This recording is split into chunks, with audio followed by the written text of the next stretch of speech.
The Australian Financial Review. Hello, I'm James Thomson, Senior Chanticleer columnist at the AFR. Welcome to our weekly news breakdown of all things business, finance and markets. With me today, as always, it's my Chanticleer colleague, the auditor who doesn't mind a bit of confidential information. It's Anthony Macdonald. How are you, Anthony? No NDAs here, James. Never signed one. Fantastic. This week we go deep into the world of AI and discuss whether there's enough trust to make the AI flywheel really spin. We look at how one of our supposedly trusted institutions, accounting firm KPMG, has blown up a lot of trust, and we take a quick question on the budget and its impact on small business. But first, James, it's been a busy week for election pollsters, and they're turning around some shock results. Yeah. Of the 4 polls released since Sunday, Pauline Hanson's One Nation has taken the primary vote lead from Labor in 2 polls. It's tied with Labor in a 3rd poll, and Labor's just holding on to a primary lead in the 4th. So whether you believe in polls or not, James, this One Nation train's been running up ahead of steam for a while now, and Pauline Hanson's popularity is clearly surging. Do you think it's time investors took One Nation seriously as a potential ruling party and Hanson seriously as a candidate for PM? Well, if you ask Pauline, it is, Anthony. I think she said, I'm ready to be Prime Minister this week. Yeah. I'm split on this. The numbers are hard to make it work. You know, One Nation would have to win so many seats to claim government. Mm-hmm. You could see them as a coalition partner with the Liberals, who are, clearly leaking votes and even in some elections leaking electorates to One Nation.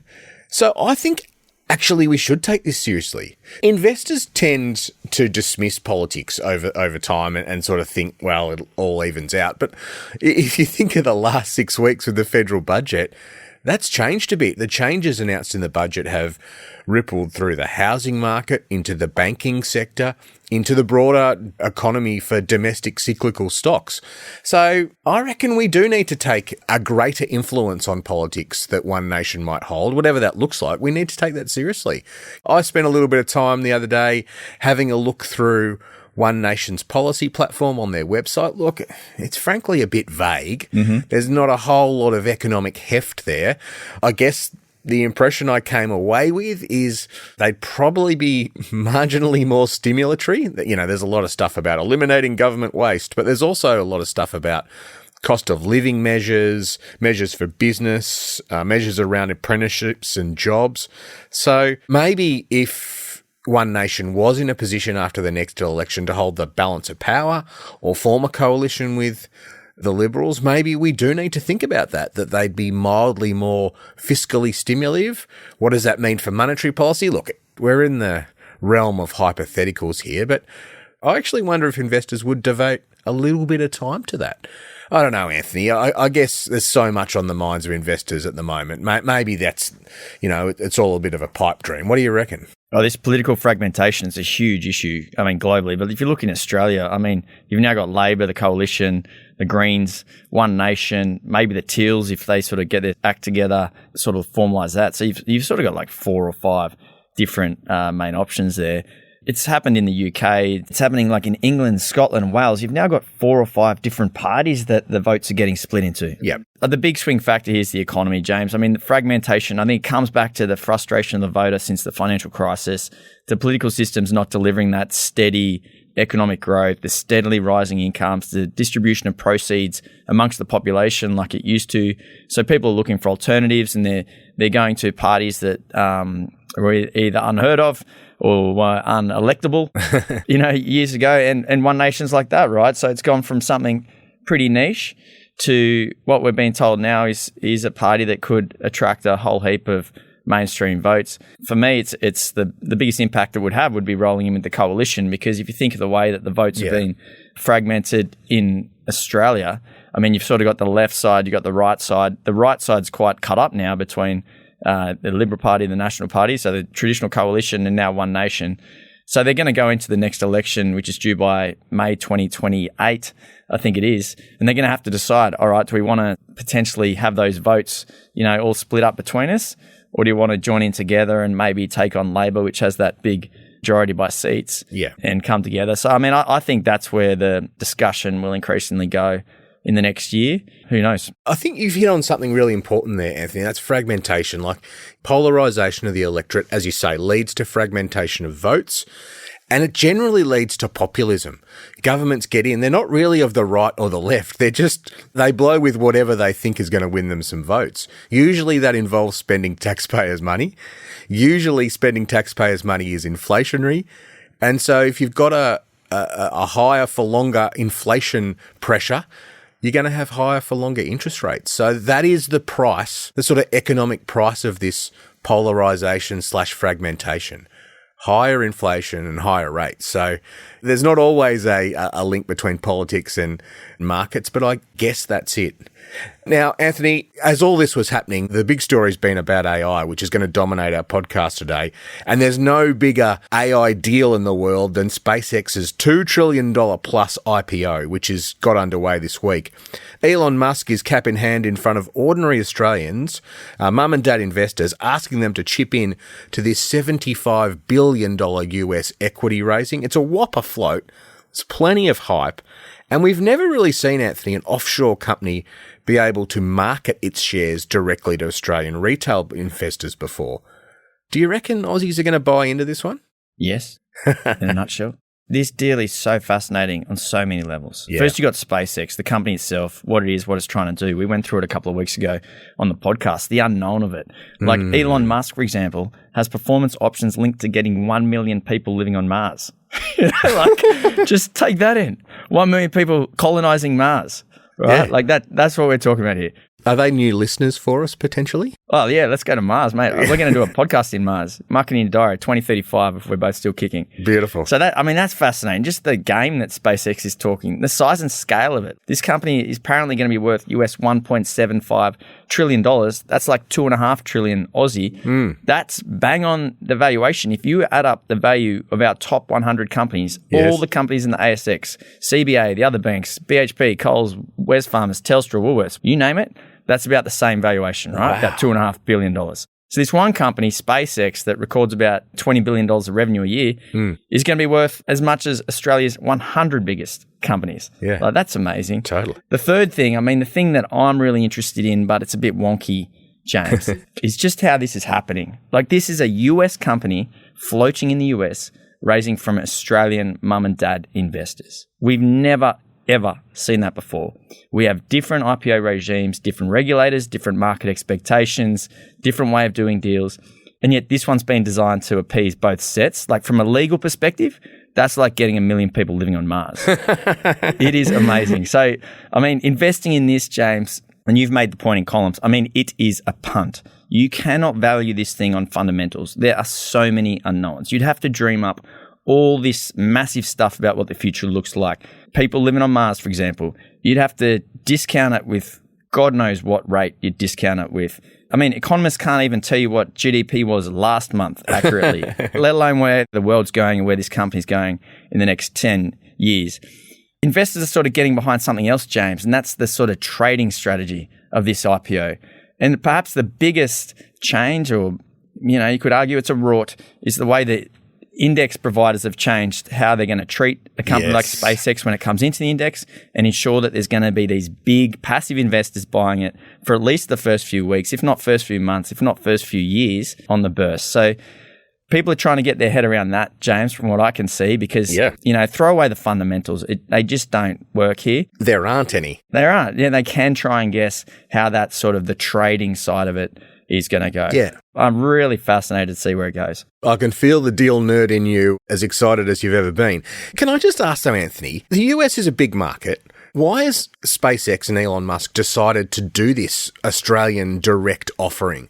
Is it because he's trying to raise so much money? Does he not feel he's going to get the $75 billion within America? Like, what's the motivation here? That's what I don't quite get. Why is he trying to get 1 million people living on Mars? It's the same thing. Just because he can. It's just pushing boundaries, trying to do something no one else has done at a scale no one else has even thought about. And that's what's going on here with the investor base and the IPO. So he's just trying to draw in as many investors from around the world from day one as a listed company, which hasn't been done before, because he's trying to sell SpaceX products globally right? We've talked about Starlink, the broadband that it does. We've talked about Grok, its large language model. I mean, he's trying to set this up as a global company, right? And he wants a global investor base from day one. And that's why Australians are getting a look in. All right, crystal ball time, early prediction. I think we're a couple of weeks away from this. What does the stock do on the first day of trade? Let's go on the moon. Not as far as Mars. Let's go on the moon. Is it possible it's up 10%, 20%? IPOs in the US are a completely different game, James. Yeah. Like if an IPO goes up 10% on day one in Australia, like we're all shocked with how big it is. I mean, the way that this deal's been set up, just from the dynamics, I mean, it looks like it could be even more or it could halve. I got no idea really, but the way it's set up is unlike anything we've ever seen. Yeah, and the whole company's like anything we've ever seen. All right, Anthony, that's a great segue to our first topic. And AI, the story of the year, is taking more twists and turns. The AI bulls are talking an even bigger game than before. The number of bears are building. There's concern about the cost of using AI and actually little evidence of revenue gains for the enterprises that are deploying it. But capital markets are absolutely in love with this story, as that SpaceX deal shows. We had the AFR AI Summit this week, absolutely the busiest summit we've had so far this year. We had to take out the round tables and put in rows of extra seats to fit more people in. And we heard from big companies like Anthropic and Google, the government, big Australian corporates on how they're using it. We heard from the unions, the data center developers, and the energy suppliers. And what we heard is that AI is moving fast in the US. We're adopting it reasonably quickly in Australia, but we're not quite sure how to use it. Organisations can't keep up with the pace of change. What we've got is a whole heap of uncertainty about the future. How does it impact jobs? Where could Australia benefit? What does Australia even need to do to be part of this AI boom? Anthony, we're a few years into this story now. The anniversary of ChatGPT's release, it'll be 4 years in a couple of months. Mm-hmm. Do you feel better or worse after taking all this AI news in this week? I feel better about it, James. Ooh. We are jumping into the unknown, but we've already jumped. Like, listen to what Telstra said, Commonwealth Bank, Coles, Origin Energy. They're just the big four corporates that we had at the summit. They're using it. They're probably not using it that well or as well as they could, but they're keen. And we haven't seen massive job destruction from them yet. Maybe it's coming, but I think you could say companies like this, they've been testing it for 2 years now. They like what they see. They know it's not a silver bullet, but they're going to keep going. And you've got the government there with its eyes open. I mean, the important thing here is we've got a democracy over the whole top of the system, right? Yeah. So if things go really haywire, the government's going to get turfed out in a second. But we have the energy providers, like we had Origin's Frank Calabria at the summit. I mean, he's telling us the energy system, yeah, sure, it's got serious flaws in it, but he doesn't seem to be panicking about AI. I mean, it's a big opportunity for them. The way the battery technology is caught up just in the past year or two, the duration, the cost of batteries, the grid and its transition, it's not completely on track, but it hasn't been blown up either. Like, this battery technology is actually quite good. I mean, there's a bit of a chicken and egg problem in regards to the power, because renewables developers need higher power prices to underwrite new generation. Data centers need to underwrite that new generation, yet the government says power prices aren't allowed to go up if the data centers come in. So there's an obvious problem there. But James, I saw opportunity, like Commonwealth Bank, Telstra, Coles, they're going to struggle to sell more loans, more mobile phones, more bananas to Australia in the coming 10 years. Yeah. So what are they going to do to add value, right? They need to do what they do more productively, and they're trying to use AI. So they're automating their back office processing. They're monitoring their network with AI. They're automating warehouses to do it. The jobs haven't all gone, James. I mean, yeah, sure, jobs from these companies likely not growing. And I don't think we've had business before saying we're going to grow, but we're not going to do it by a headcount before. And they're uncovering issues. There's lots to talk about trust at the summit. For me, that's great. AI, it's not all smelling like roses, which keeps the rollout measured. But for Australia more broadly, I mean, I see opportunity at a time when I don't know what the next boom or mini boom would be otherwise, James. Yeah. We've got the chance to try to get something out of the big tech giants. And I think that came through at the summit. For me, that was important. And if we're trying to get something out of it, our companies are adopting it anyway. Surely that's got to be better than being out in the cold. Yeah. We've got these great sort of like systems and structures in Australia that we know work. We've got past experiences in booms and busts. We've got education system, health system, even our tired old energy system. We could use all that to get something out of the AI too. And by something, I'm not talking about investors just making money. I'm talking about things that's been missing for a few years now, and that's that productive growth that we bang on about on this podcast True. all the time. The chance to improve living standards, the chance to do more than just mining and gas and agriculture. Plenty of unknown in it all. Yeah, sure, but I'm definitely ending this week feeling better. What about you? Nope. I'm ending this week feeling worse. I mean, I think there's two ways this goes. Either it turns out to be the biggest load of baloney that we've ever seen, in which case this boom that we're sort of all hanging on to is going to burst very quickly and take down global financial markets. We are so correlated on AI bets. 50% of the US stock market, which we are all in our super funds, are being bet on AI. And the fallout from a sudden burst of this bubble would be vicious around the world, including in Australia, where we've grown pretty fat and happy on our big superannuation returns, which have been largely driven by this AI bubble in the last few years. That's one concern. The reports, the growing concern about the costs of AI, I didn't hear a lot of hard evidence of people getting actual returns from it yet. I mean, in some ways, Anthony, it's a bit of a worry that we're not seeing any job losses from AI. If AI was really working, we probably would be seeing those job losses. So does that suggest that everyone's spending a lot of money on AI for not much benefit? Possibly. And then my other worry is, yeah, it does work. If you listen to someone like Daniel Petrie, who is a veteran venture capitalist at the summit, he said, it's possible that up to 20% of workers don't just lose their jobs, but are displaced from the economy. They can't be retrained, and a new way is found to deploy them in the economy. So that's the picture if AI works. And yeah, what you're saying makes sense, that if that's going to happen anyway, then we better get a bit of a slice of this data center boom. But I guess I question, who's going to benefit from that data center boom? Is it going to be a narrow group of companies and shareholders? Are they mostly going to be located overseas? Or can we make that boom widespread and the benefits flow throughout the economy? I'm not sure the government has any idea how to do that at the moment, which is totally fair enough. This is moving so quickly. The agentic AI revolution, it's 6 months old. Governments are not built to deal with moments of change that are moving this quickly. And I think we're all struggling to deal with it. I take your point. There's a big boom here. We're getting a big chunk of it. We can get an even bigger chunk of it. But to do that, we've got to give up some things. I think at the moment, we want all the benefits of the boom and none of the disruption. And I think the risk is that we end up with all the disruption and not many of the benefits. What do you think we should do then? There's a chance here to have this sort of like productive growth, right? That's what AI at its heart could offer. Jobs is the obvious thing, okay? So the jobs. But are we at the point where we're saying we don't want our kids to be doing jobs that computers could be doing? We want them to be pushing paper around an office just for the sake that they have a job. I mean, what satisfaction are they going to get out of that? What values are they going to be to society? Like, what should we do about it? No, I think that's absolutely right. I don't know what we do about it. Andrew Charlton, the Assistant Minister for Technology, came and said, what Australians don't like is the idea that this technology is being done to them and not for them. But I don't quite see how we're going to avoid that. We don't have NVIDIA here. We're not a company that's going to start building AI models like Anthropic or OpenAI or Microsoft or Google. It's not going to happen. So you're right. Our best bet is to grab as much of this data center boom as possible and try and make as much money out of that, and then probably find a way to tax the robots, as Daniel Petrie argued. I still think we're a technology taker. And ultimately, this is going to be really disruptive to society if it works. If it doesn't work, it's going to be equally disruptive. So what do you do? I'm not sure. Your idea is probably right. This is going to be a fairly rocky 5 to 10 years, and there's no real way of getting around that. Yeah, definitely. We're a technology taker, but the whole world's going to be a technology taker. You've got the US leading it on one front and China leading it on the other front, right?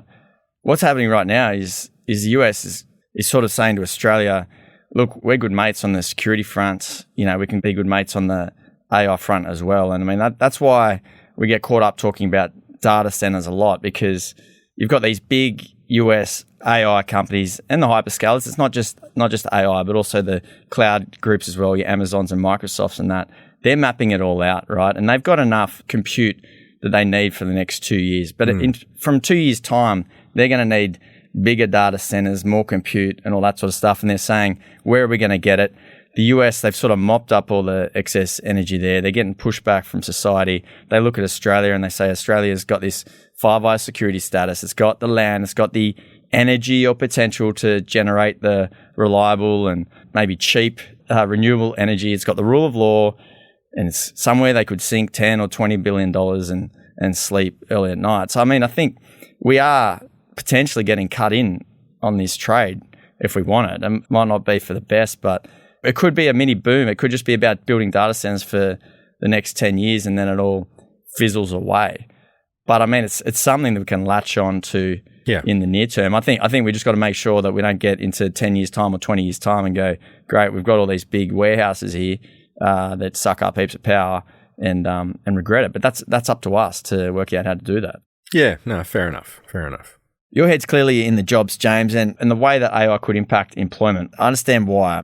I just want to ask what you make of these comments from Sally McManus, Australia's top union official and head of the Australian Council of Trade Unions. If you have one of the big businesses in Australia go about this in a way where they don't consult people and they do just go about getting rid of jobs, that's going to not just be about them, it's going to be about everyone and the whole workforce, because everyone's watching it, right? Everyone's watching it. So actually the discussions we've been having with people like the BCA have been good about this and the need for businesses to build trust around AI. And obviously we're not, union movements are not like saying AI is a terrible thing. It could be a really fantastic thing. And we'd like that to happen, and we'd like that to happen for our country.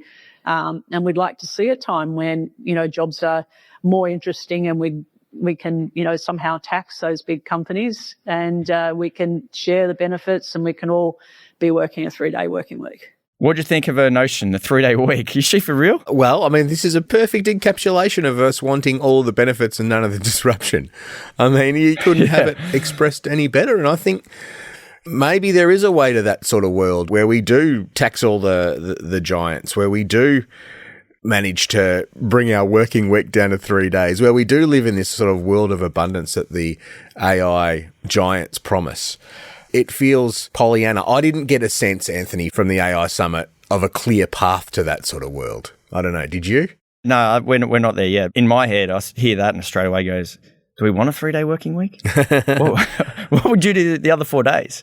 Like, seriously? We'd do another episode of the Chanticleer podcast, of course, Anthony. Surely. Well, then it becomes a 4-day working week, doesn't it? So mate, I seriously think that, like, the way that society's set up, if we all are working 3 days a week, we're going to be having side hustles doing something another 2 days a week, because we're all going to be competing for the same houses, which are in limited supply, and trying to earn more money to buy more houses and spend more houses, have bigger mortgages, and the whole thing will just keep going in a different way anyway. Sure. So I'm not sure I'm a believer in the 3-day week. But this is the thing about AI. This is the thing about SpaceX. It's almost impossible to imagine what comes next. What will the world look like in 10 years if, AI works? It's almost impossible to know how you might feel in your day. If there was 20% unemployment, you'd have a lot of people not working a 3-day week, but not working at all. What are they going to do? Where does their lives go if they lose that sort of meaning that work often provides for people? These are all sort of big philosophical questions, but this is what we're going to be tackling in the next little while. Mel Silver, the chief executive of Google in Australia, had this great point that, this is the biggest change management exercise in history. And I just don't think Australians are great at change. So I think this is going to be a pretty rocky period. It's so difficult to see where this all goes. Mate, I reckon in 10 years' time, I'm still going to get up and eat Weet-Bix in the morning and I'm going to work 5 days a week. It's up to us how much life actually changes. And that's why I'd say, I take heart the fact we've got the government over the top and we live in a democracy. And if it all gets too wild, we'll push back on it when and where we have to. I'm not sure it's up to us. This is the point that Daniel Petrie was making, that the laws of competition suggest that in any sector, someone's going to break away from the pack and deploy this technology. So you might not have a choice as to whether you get to work 5 days a week, Anthony. That choice might be made for you. You might be eating those Weet-Bix in a very different world, but there's no guarantees. And I think that's why this moment in time is just so crazy. Anthony, the other interesting story that popped up this week was the cost of AI and AI tokens, which is how AI companies measure the compute required to train a model or answer a question. Now, some companies are running up giant token bills to the point where they're questioning whether the AI spend is even worth it. I mean, we had the Commonwealth Bank Chief Executive Matt Comyn. He said at the summit that human judgment was where the scarcity really is, not AI. Is there a cost problem developing here, and could it sort of puncture the bubble? Absolutely, there's a cost problem, James. I mean, if we're all going to be using AI products, of course we're going to be paying for them. That's just life, right? Like, the more AI you're using, the more AI tokens you're going to be burning through. You know, someone's going to have to pay for it. The Anthropics and OpenAIs and SpaceX's of the world, I mean, they're not doing this for free. 100% there's a cost problem developing. But, I mean, the companies themselves, James, and they're having to decide how much to spend on the AI tokens. So in my mind, the cost problem is actually a good realistic problem. It's going to make them go, hang on, all right, let's actually compare the proper cost of AI to the proper cost of how we used to do things and work out the best way forward. So if anything, that's sort of like a maturing of the story in my mind. Yeah, I think it is a really healthy moment where we all sort of take a pause and go, okay, how do we use this best? How do we get the best results? What is the right mix of human and AI worker? But Anthony, I keep coming back to this point. You know, what was it? Was it our third AI summit I think we've done? And you think of how quickly things have changed. But again, agentic AI, which is the reason token costs are going up so high, because AI agents eat these tokens just in incredible amounts.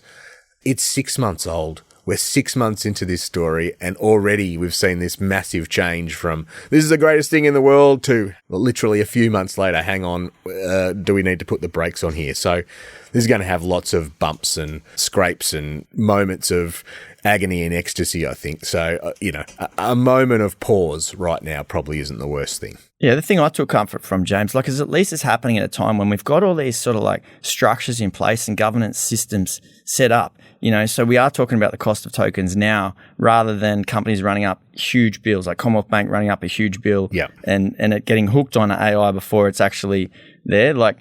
We may as well make the use of the fact we got these reasonably well-run companies with governance structures in place trying to do these change programs. And if it works, it works. Great. There might be productive growth. If it doesn't, it doesn't. We're just really well set up as a society to try something like this. Yeah, and I think the other point about the AI summit, and I think the general AI conversation, everyone has to be humble and open about it. Nobody knows where this is going. Nobody's entirely sure of how to make it work even in their business. So everyone's pretty open and transparent to a degree, but we're all sort of learning this at the same time.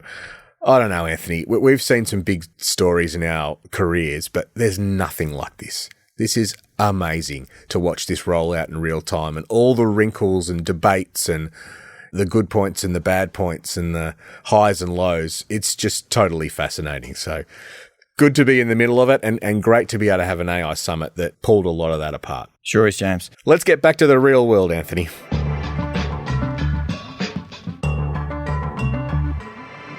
Wind back the clock, we've got another big accounting firm scandal on our hands. This time it's KPMG, whose local CEO Andrew Yates stood down this time last week over an unfolding scandal about the misuse of confidential information. The allegation here, James, is that KPMG was using confidential information gleaned through audit of some of their clients to win the audit work of other businesses in the same industry. Lendlease's secret board papers, for example, were used to win work from Westpac and another property company, Dexus. James, this stretches back a couple of years, but has been blown wide open by whistleblower and Senator Deborah O'Neill's use of parliamentary privilege in the past couple of weeks. KPMG is in full damage control mode. Clients, including the New South Wales and Victorian governments, have demanded reviews of their accounts. And we have another big accounting firm on the back foot only 3 years after PwC went through its tax leak scandal, which also involved the misuse of confidential information. James, I don't think AI's got a seat here. This is just, old-fashioned people in a room allegedly sharing confidential information. Where do you reckon this KPMG scandal ranks? You've seen plenty of these. Is this a bad one or not? Oh, this is bad. This is bad. Yeah. In some ways, our Walkley Award-winning professional services editor, Ed Tadros, made a great point this week. It might even be worse than the PwC tax leak scandal. The PwC tax leak scandal was about PwC showing how far it would go to help its clients, It would cross that line of using government information to help its clients. But the KPMG scandal is different. KPMG's trusted clients' information has been used to pitch for other business. There's an even bigger breach of trust in a way there. You can't go to clients and say, well, we were just trying to do the right thing by you, because KPMG clearly wasn't. Now, KPMG says there's an important line in the sand, no information from one client was shared with another client, but client information was used to try and pitch to win business, and that's clearly not on. The worst thing about this scandal, Anthony, I reckon, KPMG doesn't quite know the depths of how bad it was. They did an internal investigation, which looks more and more like it was a bit of a whitewash. It's had several sets of lawyers go over it, and now it sort of admits that the investigation was inadequate. So KPMG's got to go back to the start and sort of investigate its own investigation and try and get to the bottom of how deep this problem goes. It is very, very disappointing. And as with PwC, these accounting firms, these professional services firms, they hold themselves up as sort of bastions of good advice, unimpeachable sort of leaders of the community. And what it says is, nah, sorry guys, your own governance is crap. Don't lecture us about governance anymore. And I think that's the reputational damage that KPMG is going to have to take. But Anthony, if you step back here, there's a few allegations that are involved. KPMG misused client confidential information. It dismissed whistleblower concerns. It tried to cover all this up. Take us back to the start, though. How was it supposed to have breached clients' trust in the first place? You're an old auditor. How would this have worked? James, like you said, great reporting from Ed Tadros. I sit opposite him at work, and I keep hearing from professional services firms that they think he gives them a hard time. I reckon he's pretty fair, and the behaviour here is sort of inexcusable. And you can't believe it because it comes so quickly after that PwC one. So you've got one of their rivals who's been a beneficiary and sort of crowing about its superiority, has had this going on at the same time. It's now rolling around in its own excrement. So the nub of it, KPMG, so using information to win the external audit contracts from Macquarie and Westpac and improperly using Telstra's internal data. So it's taking information gleaned from its audit role, things it gets access to like board papers, and that's a statutory role, remember, James. It gets paid well to do it, but it is a carved out, regulated, mandatory that someone does it, statutory role. Like this is not, dreaming up growth plans to try and help the business grow or any of that consulting sort of work. This is just like bread and butter mandated work, right? Someone out there has to do it. And if it's sharing information, internally that it's got from one client to help it win work from another, I mean, that's a big no-no. And then you've got a whistleblower who tries to escalate concerns to the local and offshore KPMG executives before going to the Senator Deborah O'Neill. I mean, the fact that it wasn't picked up earlier than this is also like a big no-no. You can't get past the parallels to the PwC story, James, like everywhere you look. I mean, so then Senator O'Neill, she mentions it in Parliament, a little after 9 o'clock on March 24. That's hardly primetime viewing. A bit like the tax leak story, how that came out through the Tax Practitioners Board, an announcement that was largely overlooked. So it's amazing. But this one came to a head reasonably quickly, James. Like Peter Yates stepping down as CEO last week, as did the audit boss there, Julian McPherson, really shows that there's something in this. And I mean, this week we've had New South Wales and Victoria come out and talk about it, and they want to review their work with KPMG and make sure none of their information was shared behind their back or anything like that, which is all totally understandable, but should never have happened. And the irony for me is we sit around here in the business world's all worried about like Claude and Mythos and all this sort of stuff. Yet you have stuff like this going on that is just good old fashioned stupidity. Yeah, stupidity or information sharing that shouldn't be happening. But James, where do you reckon this goes? So PwC went through its own scandal. Obviously, it reshaped PwC. PwC cut off its government consulting business, now called Sign Advisory. It was huge shake-up at the firm. Do you reckon KPMG will have to go down a similar path? Not sure. I mean, there's been advice in front of the government that, these accounting firms should split their audit businesses from their non-audit businesses. The government has sat on those recommendations from a parliamentary committee. They were bipartisan recommendations, by the way. So I'm not sure where that goes. I think there'll be more fallout. As I said, KPMG's really only started the investigation into its own investigation. History says, You know, there's a few heads that roll at the start, and then there's a few more heads that roll as you go through the process. So I don't think we'll be surprised if we see that. Whether this sparks greater regulatory oversight over this industry, whether there's changes in the way that partnerships are run, not sure. I mean, you would have thought some of that would have happened after the PwC scandal, and it sort of hasn't really yet. What does it take to get the government's bum into gear? I'm not sure. But Anthony, we've been talking about trust, this idea of trust around AI, but what does this do for trust? We've got leaders like Matt Common from CBA bemoaning Australia's lack of trust in institutions.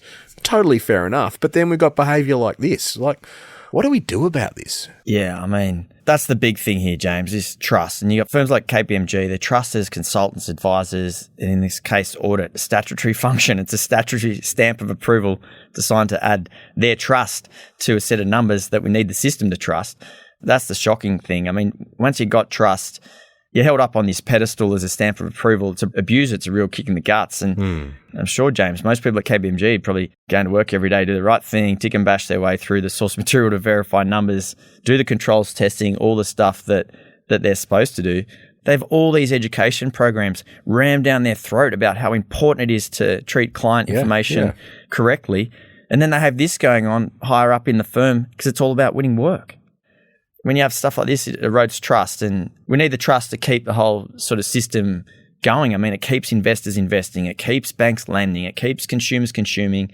If trust breaks down in that, there's a cost to it, and the cost will be a real money cost. I mean, this is sand in the gears, as they say, when you get this erosion of trust. So it's hugely important that this sort of stuff, you know, when it gets called out by a whistleblower, gets investigated properly, and it gets absolutely stamped out. And I know that makes me sound like a Pollyanna who believes that all these firms, you know, should be gleaming and completely clean, but reality is we need them to be to keep the trust going. Yeah, absolutely. Well said, Anthony. All right, we'll come back after the break. It's a short week next week, but it's action-packed. Back in a sec.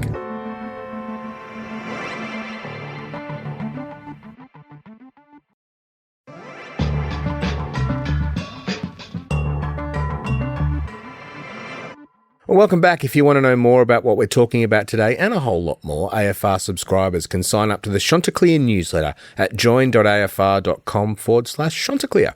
Every Saturday morning, the newsletter pulls together the best Chanticleer columns from the week and delivers them straight to your inbox.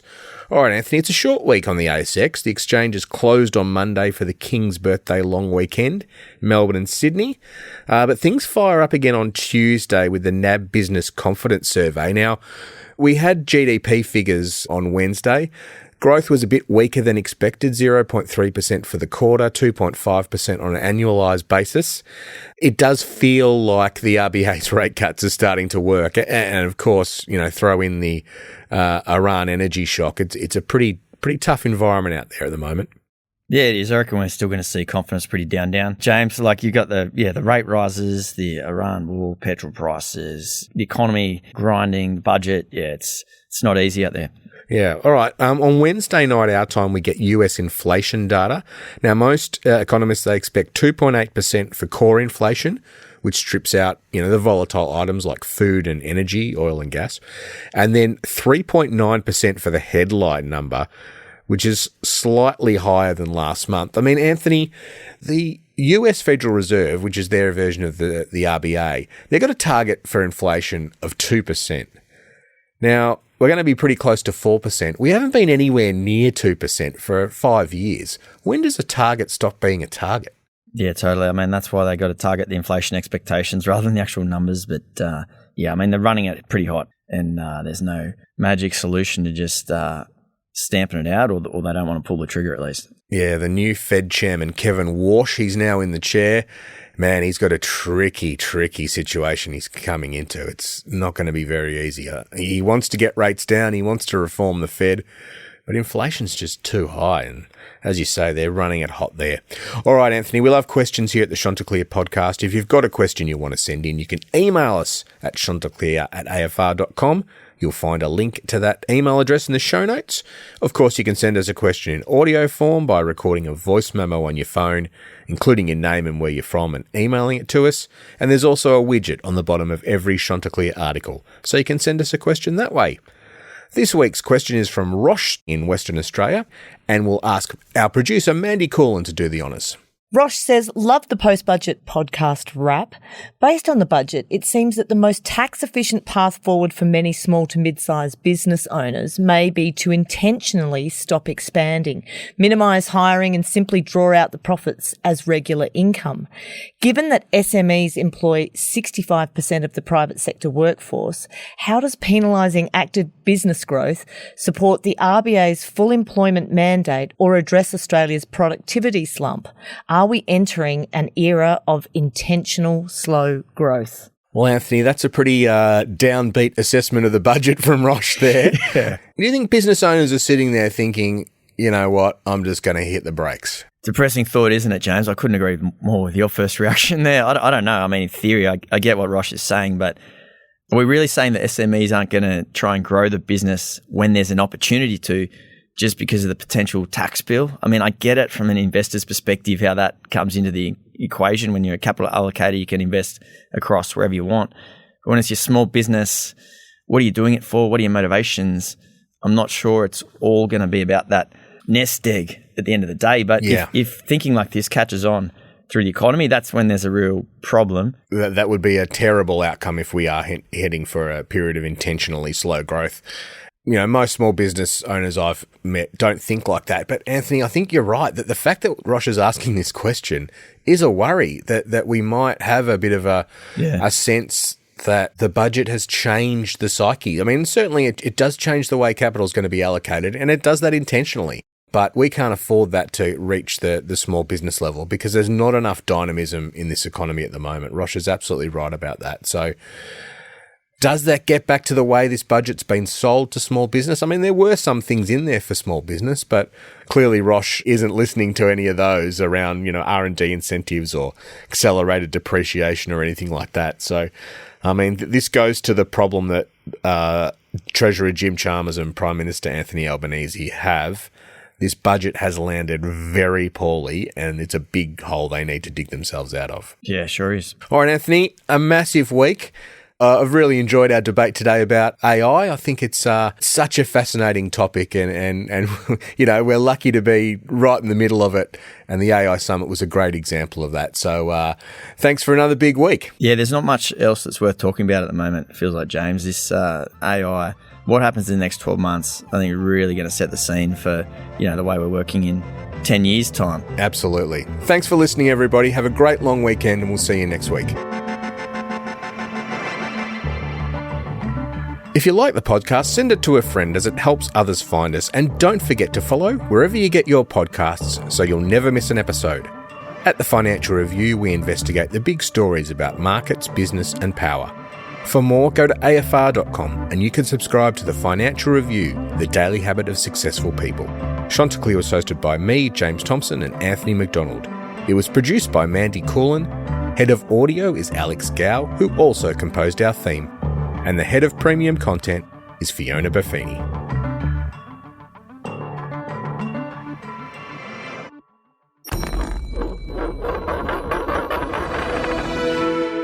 The Australian Financial Review.